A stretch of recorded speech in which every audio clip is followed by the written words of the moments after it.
Hello friend, Tech Sky classes में आपका स्वागत है। टेक्निकल और नॉन टेक्निकल परीक्षाओं के चुनिंदा विषयों और प्रश्नों के लिए बने रहे हमारे चैनल टेक स्काई के साथ।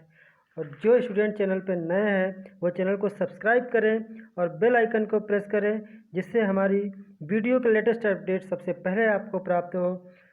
और अगर वीडियो अच्छी लगती है तो उसे लाइक और कमेंट करके हमारा प्रोत्साहन बढ़ाएं। तो दोस्तों स्टार्ट करते हैं आज का वीडियो, जो है माइक्रोवेव डिवाइसेस एंड सर्किट्स। दोस्तों माइक्रोवेव डिवाइसेस एंड सर्किट्स पे आधारित हम आपसे प्रश्न को क्या करेंगे, सॉल्व करेंगे, जो कि हमारे जितने भी इलेक्ट्रॉनिक्स के एग्ज़ाम्स होते हैं, जैसे हमारे DMRC हो गया, HCL हो गया, ठीक है, RRB में भी बहुत सारे एग्जाम ऐसे होते हैं टेक्निकल, जिसमें हमारे माइक्रोवेव से पूछे जाते हैं। ठीक है दोस्तों, माइक्रोवेव को पता हो कि माइक्रोवेव क्या है। दोस्तों थोड़ा सा मोटा जान लेते हैं कि माइक्रोवेव जो होता है, माइक्रोवेव फ्रीक्वेंसी जो होती है वो वेवलेंथ से संबंधित है।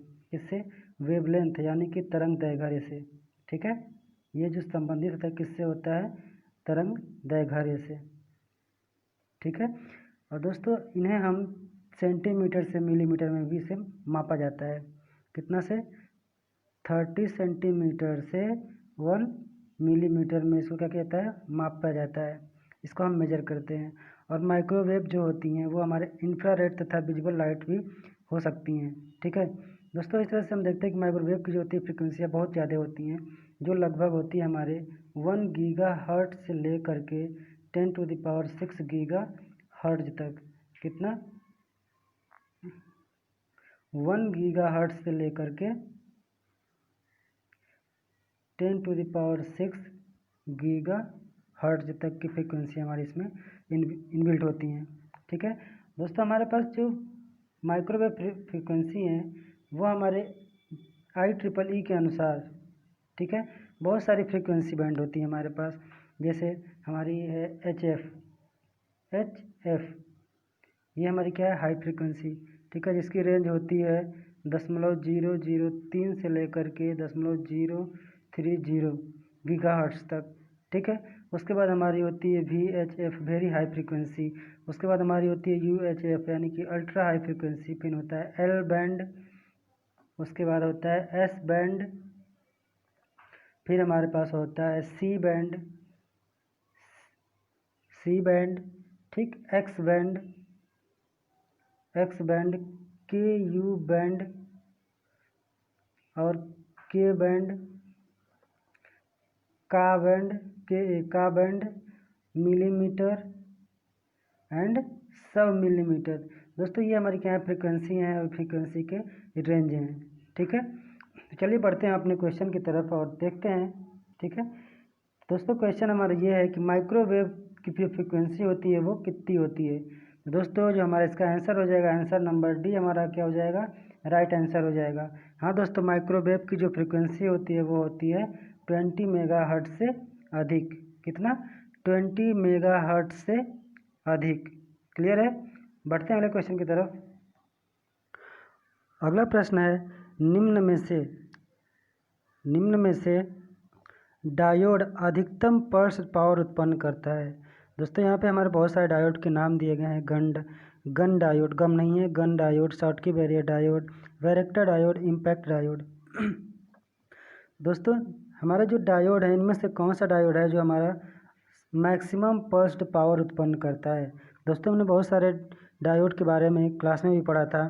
ठीक है, जैसे हमारे नॉर्मल डायोड हो गया था, PN जंक्शन डायोड, ठीक है, Schottky diode, varactor diode, tunnel diode, pin diode, ठीक है, जीनर डायोड। ठीक है दोस्तों, तो इसमें हमारा आंसर क्या हो जाएगा, इसका आंसर हो जाएगा answer number D, impact diode. हाँ दोस्तों, कौन सा होगा हमारा आंसर नंबर डी, यानी कि इम्पैक्ट डायोड। अगला क्वेश्चन है, रिफ्लेक्स क्लिस्ट्रॉन की रिपेलर स्पेस में ट्रांजिएंट टाइम n+3/4 होना चाहिए, जिससे कि ऑप्शन है हमारे ए, यह कैविटी के दोलन के पीरियड के बराबर हो। ऑप्शन नंबर बी, वापस आने वाले इलेक्ट्रॉन अपनी ऊर्जा गैप में दोलनों को दे सकें। Option number C, striking electron repeller को नष्ट न कर सके। एंड ऑप्शन नंबर डी, वापस होने पर इलेक्ट्रॉन गैप वोल्टेज द्वारा त्वरित हो सके। दोस्तों इसका आंसर क्या हो जाएगा, तो दोस्तों इसका हमारा आंसर हो जाएगा आंसर नंबर बी, यानी कि वापस आने वाले क्या हो जाएगा, वापस आने वाले इलेक्ट्रॉन अपनी ऊर्जा गैप में दोलनों को दे सकें। ठीक है, ऑप्शन नंबर बी हमारा क्या हो जाएगा, राइट आंसर हो जाएगा। क्लियर है, बढ़ते हैं अगले प्रश्न की तरफ। दोस्तों अगला प्रश्न भी बहुत इंपॉर्टेंट है दोस्तों, एंटीना पे भी बहुत सारे क्वेश्चन पूछे जाते हैं दोस्तों, इस पर भी हम वीडियो बनाएंगे। ठीक है, तो देखते हैं इसका आंसर क्या होगा। माइक्रोवेव फ्रिक्वेंसी पर एंटीना का आकार, माइक्रोवेव फ्रिक्वेंसी पर एंटीना का आकार क्या होता है। ऑप्शन ए बहुत बड़ा होता है, ऑप्शन नंबर बी बहुत छोटा होता है, ऑप्शन नंबर सी छोटा होता है, ऑप्शन नंबर डी बड़ा होता है। तो दोस्तों हमारा आंसर क्या हो जाएगा, दोस्तों आंसर हो जाएगा हमारा आंसर नंबर बी, क्या होता है, बहुत छोटा होता है। ठीक है, आंसर नंबर बी हमारा क्या हो जाएगा, आंसर बहुत छोटा होता है। ठीक है, तो क्योंकि माइक्रोवेव फ्रिक्वेंसी वैसे ही हमारी क्या होती है। ठीक है, तो इसलिए इसका जो एंटीना का आकार जो होगा वो क्या होगा हमारा, बहुत ही छोटा होगा। क्लियर है। अगला प्रश्न है, निम्न में से फॉल्स स्टेटमेंट का चयन कीजिए। माइक्रोवेव ट्यूब में ट्रांजिट टाइम कम हो जाएगा यदि इलेक्ट्रोड्स समीप लाए जाएं। ऑप्शन नंबर बी अधिक एनोड धारा का उपयोग किया जाए, ऑप्शन नंबर सी मल्टीपल अथवा कोएक्सियल लीड्स का उपयोग किया जाए, एंड ऑप्शन नंबर डी उपयुक्त में से कोई नहीं। तो दोस्तों हमारा ट्रांजिट टाइम कम हो जाएगा, तो हमारा आंसर क्या हो जाएगा, आंसर हो जाएगा हमारा आंसर नंबर सी मल्टीपल अथवा कोएक्सियल लीड्स का उपयोग किया जाए तो। ठीक है, ऑप्शन नंबर सी हमारा क्या हो जाएगा, राइट आंसर हो जाएगा। दोस्तों बढ़ते हैं अगले क्वेश्चन की तरफ। दोस्तों अगला प्रश्न है, बेलनाकार टाइप कैविटी रेजोनेटर्स का उपयोग क्लिस्ट्रॉन के साथ नहीं किया जाता है क्योंकि। ऑप्शन ए उनका क्यू बहुत कम होता है, ऑप्शन नंबर बी उनकी अनुनाद आवृत्ति यानी कि रेजोनेंट फ्रीक्वेंसी हार्मोनिक्स रूप से संबंधित होती है, ऑप्शन नंबर सी उनका आकार ऐसा नहीं होता जिससे कि अनुनाद आवृत्ति का सरलता से समायोजन हो सके, एंड ऑप्शन नंबर डी उपयुक्त में से कोई नहीं। तो दोस्तों इसका ऑप्शन क्या हो जाएगा, तो दोस्तों इसका ऑप्शन हो जाएगा ऑप्शन नंबर बी उनकी अनुनाद आवृत्ति हार्मोनिक रूप से संबंधित होती है। क्या होती है, जो अनुनाद की जो फ्रीक्वेंसी होती है रेजोनेंट फ्रीक्वेंसी जो होती है वो हार्मोनिक रूप से संबंधित रहती है। ठीक है दोस्तों, वीडियो को अंत तक जरूर देखें क्योंकि वीडियो हमारी क्या है बहुत ही इंपॉर्टेंट होने वाली है, और ये क्वेश्चन जो भी है वो कहीं ना कहीं हमारे किसी न किसी टेक्निकल एग्जाम में पूछे जाते हैं। और अक्सर लोग क्या करते हैं कि ये क्वेश्चन जो बहुत ही शॉर्ट टाइम्स के होते हैं और इसके लोग अक्सर छोड़ देते हैं। ठीक है, दोस्तों हम अपने माध्यम से इस वीडियो को और आपके एजुकेशन को बेहतर बनाने का प्रयास कर रहे हैं, तो अगर वीडियो अच्छी लगती है तो आप लोग लाइक कमेंट और सब्सक्राइब करके हमारा प्रोत्साहन जरूर करें। ठीक है, बढ़ते हैं अगले क्वेश्चन की तरफ। दोस्तों अगला क्वेश्चन है कि लेजर किस पद का लघु रूप है, यानी कि लेजर का जो है हमारा इसका फुल फॉर्म क्या है। ठीक है दोस्तों, ये क्वेश्चन भी हमारा बहुत इंपॉर्टेंट है और इसको हम लोग क्लास 10th से ही पढ़ते चले आए हैं जो कि फिजिक्स में। ठीक है, डिप्लोमा ITI के भी स्टूडेंट इसके फिजिक्स में पढ़े होंगे कि लेजर का फुल फॉर्म। तो दोस्तों इसका आंसर क्या होगा आपके अकॉर्डिंग, अगर आंसर पता हो तो वीडियो पॉज करके आप अपने कमेंट सेक्शन में इसका आंसर दे सकते हैं। दोस्तों ऑप्शन ए है light amplification by stimulated emission of radiation, and option number B light align sound emitting radio waves, option number C low amplification signal emitting radio waves, and option number D उपरोक्त में से कोई नहीं। तो दोस्तों इसका answer क्या हो जाएगा, आंसर हमारा हो जाएगा answer number A light amplification by stimulated emission of radiation. ठीक है, बढ़ते अगले क्वेश्चन की तरफ। दोस्तों अगला बहुत ही इंपॉर्टेंट क्वेश्चन है, निम्न में से TWT स्लो वेव स्ट्रक्चर नहीं है। Option A helix, B ring bar, C periodic अस्थायी चुंबक, and option number D coupled cavity. तो दोस्तों सबसे पहले हम जान लेते हैं कि TWT क्या होता है। दोस्तों TWT का जो फुल फॉर्म है वो है ट्रैवलिंग वेव ट्यूब। क्या है, travelling wave tube, travelling wave tube. दोस्तों ये होता क्या है, जो हमारा ब्रॉडबैंड के लिए, दोस्तों जो ब्रॉडबैंड हम यूज करते हैं, जो नेट चलाने के लिए जो हम ब्रॉडबैंड यूज करते हैं, तो ब्रॉडबैंड के लिए हेलिक्स ट्रैवलिंग वेव ट्यूब का व्यापक रूप से प्रयोग किया जाता है। ठीक है, जबकि हाई एवरेज पावर के लिए, जबकि मीडियम हाई एवरेज पावर के लिए, जैसे कि हमारा क्या है रडार ट्रांसमीटर, क्या है रडार ट्रांसमीटर। ठीक है, मीडियम हाई पावर के लिए, ठीक है मीडियम हाई पावर के लिए, ठीक है इसका उपयोग कहाँ पे होता है, रडार। ठीक है, सामान्यतः TWT का ही हम उपयोग करते हैं। ठीक है, TWT कपल्ड का ही हम उपयोग करते हैं। दोस्तों जो TWT माइक्रोवेव सर्किट होता है उसमें रेजोनेंट नहीं होता है, ठीक है। TWT में माइक्रोवेव सर्किट में रेजोनेंट नहीं होता है, ठीक है। तरंग उसी गति से प्रोपोगेट होती है जिस गति से इलेक्ट्रॉन बीम में गति करते हैं, ठीक है। इसमें जो तरंग की गति होती है वो किसके कारण होती है, जो इलेक्ट्रॉन होती है, जैसे इलेक्ट्रॉन की गति होगी उसी कारण क्या करेगा, अपना प्रोपोगेट करेगा, ठीक है। बढ़ते अगले क्वेश्चन की तरफ। सॉरी, इसका आंसर हो जाएगा दोस्तों, इसका आंसर क्या होगा, तो दोस्तों इसका आंसर हो जाएगा ऑप्शन नंबर सी, यानी कि पीरियोडिक अस्थायी चुंबक। क्या हो जाएगा, पीरियोडिक अस्थायी चुंबक। अगला क्वेश्चन है, फैराडे इफेक्ट मुख्य रूप से है, ऑप्शन ए उच्च आवृत्ति ट्रांसमिशन में होता है, ऑप्शन नंबर ए सामान्य रेडियो ट्रांसमिशन में होता है, option number C trans ionospheric propagation में होता है, ऑप्शन नंबर डी उपरोक्त में से कोई नहीं। तो दोस्तों हमारा जो फैराडे इफेक्ट है वो होता है ऑप्शन नंबर सी में, ऑप्शन नंबर सी में होता है, यानी कि ट्रांस आयोनोस्फेरिक प्रोपोगेशन में होता है, ठीक है। फैराडे इफेक्ट जो होता है हमारे ट्रांस आयोनोस्फेरिक प्रोपोगेशन में होता है, ठीक है। बढ़ते हैं अगले क्वेश्चन की तरफ। दोस्तों अगला क्वेश्चन है, एंटीना में टॉप लोडिंग बढ़ाने के लिए किया जाता है, एंटीना में टॉप लोडिंग बढ़ाने के लिए किया जाता है, option A effective high, option number B bandwidth, option C beam width and option number D input capacitance. दोस्तों इसका आंसर क्या हो जाएगा, दोस्तों इसका आंसर हो जाएगा आंसर नंबर कौन सा होगा, आंसर नंबर ए। एंटीना में जो टॉप लोडिंग होता है उसको हम क्या करते हैं, बढ़ाने के लिए हम इफेक्टिव हाइट क्या करते हैं, उसकी बढ़ा देते हैं, ठीक है। दोस्तों अगला क्वेश्चन है, जब विद्युत चुंबकीय तरंगे किसी वेवगाइड में प्रोपोगेट होती हैं तो क्या होता है, ऑप्शन ए वे वेवगाइड की चौड़ी यानी कि ब्रॉडर दीवारों में अनुदिश चलने लगती हैं, ऑप्शन नंबर बी वे दीवारों से परिवर्तित हो जाती हैं परंतु उनके अनुदिशित चलती हैं, ऑप्शन नंबर सी वे बिना दीवारों को स्पर्श किए डाइलेक्ट्रिक में चलती हैं, ठीक है। तो दोस्तों इसका आंसर क्या हो जाएगा, इसका आंसर हो जाएगा बी, वे जो दीवार होती हैं, जो वॉल्स होते हैं उससे परावर्तित हो जाती हैं और उनके अनुदिशित चलती हैं, ठीक है। तो ऑप्शन नंबर बी हमारा क्या हो जाएगा, राइट आंसर हो जाएगा। दोस्तों अगला क्वेश्चन है, एक आदर्श क्लिस्ट्रॉन की दक्षता लगभग होती है, option A 25%, option B 50%, option number C 25%, option number D 90%। दोस्तों इसका ऑप्शन हो जाएगा 50%, ऑप्शन हो जाएगा हमारा कौन सा, ऑप्शन नंबर बी 50%, ठीक है। अगला क्वेश्चन है, मैच्ड लोड वह है जिसमें ऑप्शन ए परावर्तन 0 होता है, ऑप्शन नंबर बी परावर्तन 1 यूनिट होता है, ऑप्शन नंबर सी आंशिक परावर्तन तथा आंशिक ट्रांसमिशन होता है एंड ऑप्शन नंबर डी उपरोक्त में से कोई नहीं। तो इसका आंसर क्या हो जाएगा दोस्तों, ऑप्शन नंबर कौन सा हो जाएगा, ऑप्शन नंबर ए, यानी कि परावर्तन 0 होता है, ठीक है। मैच लोड में क्या होता है, जो हमारा परावर्तन होता है, परावर्तन होता है, रिफ्लेक्शन, वो क्या होता है, 0 होता है।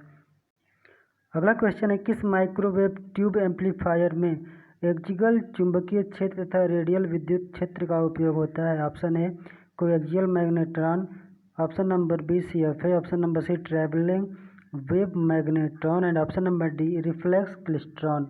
दोस्तों आंसर क्या हो जाएगा, आंसर हो जाएगा answer number B CFA, answer number B क्या हो जाएगा हमारा CFA।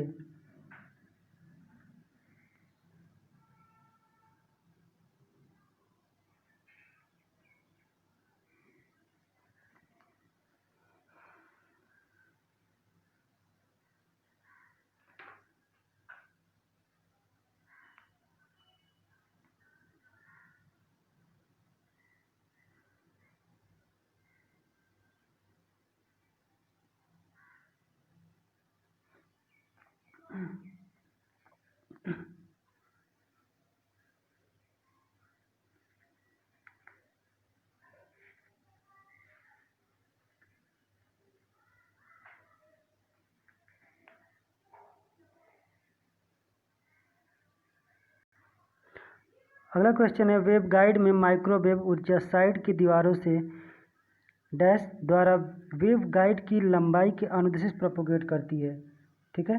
तो दोस्तों ऑप्शन ए है परावर्तन, ऑप्शन बी अपवर्तन, ऑप्शन नंबर सी दूर चलने पर, ऑप्शन नंबर डी उपयुक्त में से कोई नहीं। तो दोस्तों इसका आंसर क्या होगा?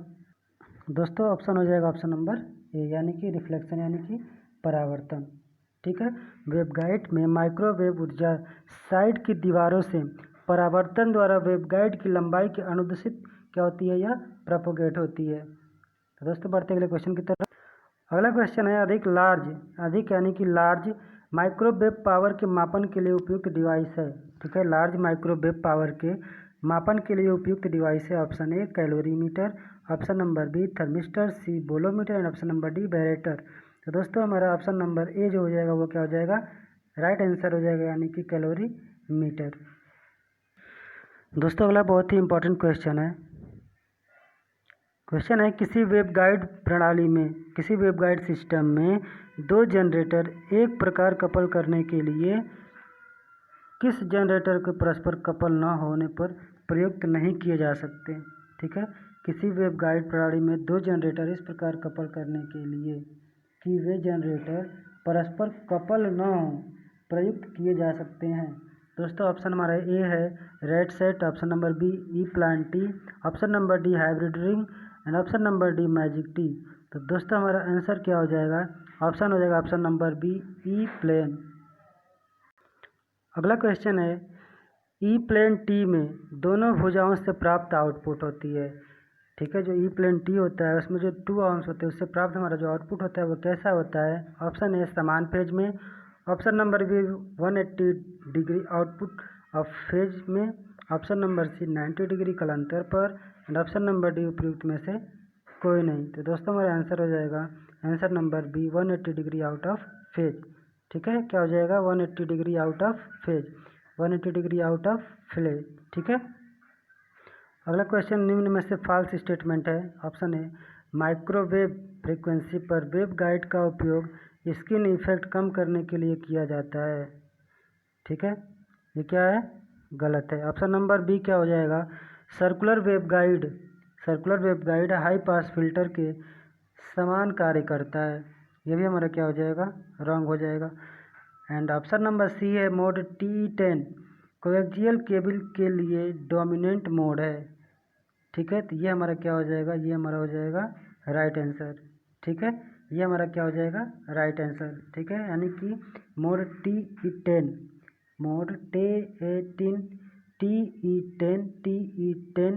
कोएक्सियल केबल के लिए डोमिनेंट मोड है।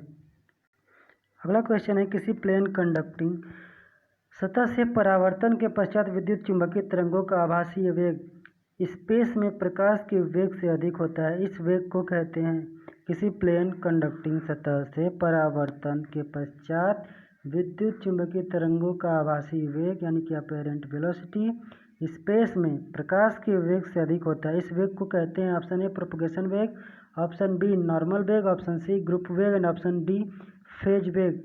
दोस्तों हमारा आंसर क्या होगा इसका, दोस्तों इसका आंसर हो जाएगा आंसर नंबर डी, यानी कि फेज वेग। क्या कहते हैं इसको, फेज वेग, यानी कि फेज वेलोसिटी। अगला क्वेश्चन है माइक्रोस्ट्रिप समान है किसके, A balun, option number B waveguide, option C flattened coaxial line and option number D उपरोक्त में से कोई नहीं। तो दोस्तों इसका भी आंसर क्या हो जाएगा, इसका आंसर हो जाएगा ऑप्शन नंबर डी उपरोक्त में से कोई नहीं। ठीक है दोस्तों, जो हमारा माइक्रोस्ट्रिप होता है वो होता क्या है, ये जो होता है मोनोलिथिक माइक्रोवेव इंटीग्रेटेड सर्किट। ठीक है, क्या होता है MMIC। ठीक है, मोनोलिथिक माइक्रोवेव इंटीग्रेटेड सर्किट। ठीक है दोस्तों, MMIC के विकास के फलस्वरूप क्या हुआ, जो माइक्रोस्ट्रिप लाइंस थी वो जो कोप्लेनर स्ट्रिप लाइन थी। ठीक है, वो सॉलिड स्टेट डिवाइस को माउंट करने के लिए फ्री स्पेस के लिए सरफेस उपलब्ध कराती थी। क्या करवाती थी, जो हमारा माइक्रोस्ट्रिप लाइंस, ठीक है, माइक्रोस्ट्रिपिक लाइन तथा कोप्लेनर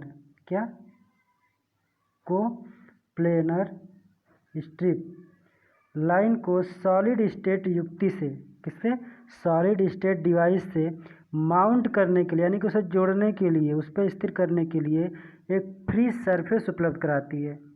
क्लियर है? बढ़ते अगले क्वेश्चन की तरफ। अगला क्वेश्चन है पैरामीट्रिक एम्पलीफायर की इनपुट तथा आउटपुट आवृत्ति 2.25 गीगाहर्ट्ज है तथा इसे 475 गीगाहर्ट्ज पर पंप किया गया है, यह है क्या? तो दोस्तों इसका ऑप्शन है A D generator amplifier, option number B travelling wave amplifier, option number C lower side band up converter and option number D USB upper side band up converter. तो दोस्तों इसका आंसर क्या हो जाएगा? दोस्तों इसका आंसर हो जाएगा answer number A. Answer number A यानी कि डी जनरेट एम्पलीफायर। क्या है ये? D generate amplifier. अगला क्वेश्चन है रडार द्वारा डिटेक्शन केवल लाइन ऑफ साइट तक सीमित होता है, इसका कारण है? ऑप्शन ए पृथ्वी की वक्रीय सतह यानी curvature of earth, option number B तरंगे एनोस्फीयर द्वारा परिवर्तित नहीं होती हैं, ऑप्शन नंबर सी बड़ी तरंगे यानी लॉन्ग वेवलेंथ का उपयोग किया जाता है, ऑप्शन नंबर डी उपयुक्त सभी। तो दोस्तों इसका आंसर क्या हो जाएगा? तो दोस्तों इसका आंसर हो जाएगा आंसर नंबर ए यानी कि पृथ्वी की वक्रीय सतह यानी कि कर्वेचर ऑफ अर्थ। ठीक है, पृथ्वी की वक्रीय सतह हमारा क्या करती है? लाइन ऑफ साइट को सीमित करती है। अगला क्वेश्चन है एक निश्चित औसत पावर के लिए रूबी लेजर की पीक पावर आउटपुट द्वारा बढ़ाई जा सकती है, किसके द्वारा? Option A Fabry ferrate resonator के प्रयोग द्वारा, ऑप्शन नंबर बी क्यू स्पॉटलिंग द्वारा, ऑप्शन नंबर सी कूलिंग द्वारा, ऑप्शन नंबर डी चुंबकीय क्षेत्र बढ़ाकर। तो दोस्तों इसका आंसर क्या हो जाएगा?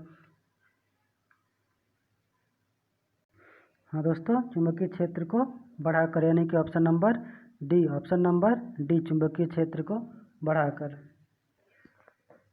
दोस्तों अगला क्वेश्चन है एलएसए तथा गन डायोड में अंतर यह है कि एलएसए डायोड यह गैलियम आर्सेनाइड द्वारा निर्मित होना आवश्यक नहीं है, option number B domain formation को रोकता है, ऑप्शन नंबर सी निगेटिव प्रतिरोध की आवश्यकता नहीं है, यानी ऑप्शन नंबर डी यह एक ट्रू डायोड है।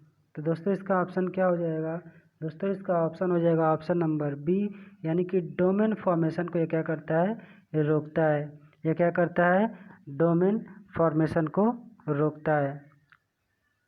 दोस्तों अगला इंपॉर्टेंट क्वेश्चन है मैग्नेट्रॉन यानी कि मैग्नेट्रॉन क्या है? ऑप्शन ए उच्च पावर का माइक्रोन एम्पलीफायर है, ऑप्शन नंबर बी कम पावर का एम्पलीफायर है, ऑप्शन नंबर सी उच्च पावर का माइक्रोवेव ऑसिलेटर है, यानी कि ऑप्शन नंबर डी कम पावर का माइक्रोवेव ऑसिलेटर है। तो दोस्तों इसका आंसर क्या हो जाएगा? दोस्तों इसका आंसर हो जाएगा आंसर नंबर सी यानी कि हाई पावर का माइक्रोवेव ऑसिलेटर है। मैग्नेट्रॉन क्या है? यह हाई पावर का माइक्रोवेव ऑसिलेटर है।